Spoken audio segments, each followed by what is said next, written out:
il a monté une des plus belles boîtes de boulangerie en France. Il ouvre sur l'une des avenues les plus prestigieuses au monde, la 5e avenue à New York.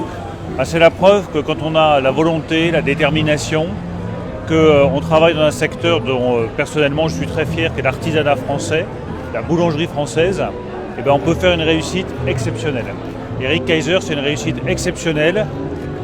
Dans la fidélité à une tradition française, on peut conjuguer la tradition et l'esprit de conquête, on peut conjuguer la tradition et l'innovation telle qu'il a su le faire en matière de boulangerie. Donc voilà, moi j'imaginais pas venir à New York sans faire un petit stop chez mon ami Kayser, saluer sa réussite, saluer son esprit de conquête et lui dire tout simplement qu'il est un modèle pour beaucoup de jeunes Français qui s'engagent dans la vie, qui ne savent pas très bien dans quelle direction aller. L'artisanat, c'est une belle direction.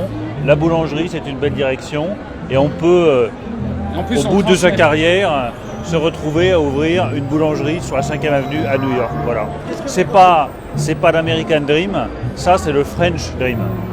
Qu'est-ce que vous pensez faire, Monsieur le Ministre, pour justement promouvoir les investissements ou les échanges entre les deux pays? La meilleure façon de défendre les investissements américains en France, c'est de montrer que la France est en train de changer en profondeur. Depuis l'élection du président de la République, avec cette nouvelle majorité, nous allons transformer l'économie française.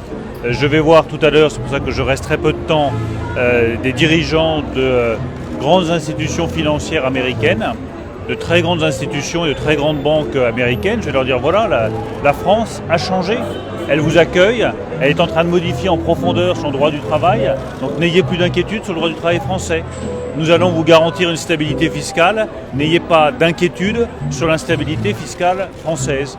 Et je vais leur dire très simplement qu'à nos yeux, l'ennemi, c'est pas la finance, l'ennemi, c'est le chômage, et que nous allons tout faire pour faire revenir de la richesse, des investissements, des emplois en France.